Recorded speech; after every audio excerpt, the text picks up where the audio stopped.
জামাত ইসলামের আমির সাহেব কইতাছে জামাত ইসলাম যদি ক্ষমতায় আসে তাহলে নারীদেরকে জোর করে বোরকা পরাবে না। এখন এই কথা শুনে এত মানুষ গেছে খাইপা যে আপনারা যদি মেয়েদের পর্দার বিধানই না করেন তাইলে আপনাদের ক্ষমতা এনে লাভ কি? দেখেন ভাই, এই কথাগুলো যারা বলছেন আমি 100% শিওর আপনারা পুরো বক্তব্যটা না শুনে এই মন্তব্যগুলো করছেন। আমারও কিন্তু প্রথম পর্যায়ে গিয়ে রাগ হচ্ছিল এমন কথা কেন বলে, কিন্তু যখনই পুরো বক্তব্যটা শুনলাম তখন ভাই আমার ধারণা পাল্টায় গেল। উনি বলতাছে এই কল্যাণ রাষ্ট্রের সৌন্দর্য উপলব্ধি করে তারা এমনিতেই সুন্দর শালীন পোশাক গ্রহণ করে নেবে ইনশাল্লাহ, আপনি পর্দায় চলে আসবে, তাদেরকে জোর করার প্রয়োজন হবে না। ইসলামে চোখ খোলা রাখা এবং মুখ খোলার নাকি বিধান আছে। উনি বলতেছে, উনি অবশ্যই জ্ঞানী মানুষ, জানাশোনা ব্যক্তি, যে কারণে ভাই একটা বিষয়ে মন্তব্য করার আগে আমাদের উচিত সেই বিষয়ে কমসে কম 10 থেকে 20 বার অ্যানালাইজ করা এবং কি নিজে স্বয়ং চোখে দেখা এবং ওই বক্তব্যটা বোঝার চেষ্টা করা।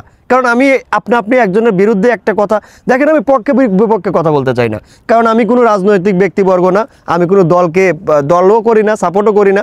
আমি সত্যর পক্ষে থাকি সর্বদা, সেটা জামাত হোক, বিএনপি, যে দলই হোক, সত্যকে আমি প্রচার করেই যাব সারাটা জীবন ধরে। সাদাকে সাদা, কালাকে কালা বলার মতো সাহস আল্লাহ রাব্বুল আলামিন আমাকে দিয়েছে। তবে আমার মনে হয় আমরা যখন একটা বিষয়ে মন্তব্য ছুড়েই দেব তার আগে ওই বিষয়টা একটু ভালো করে জানাশোনা করে তারপরেই মন্তব্য করব।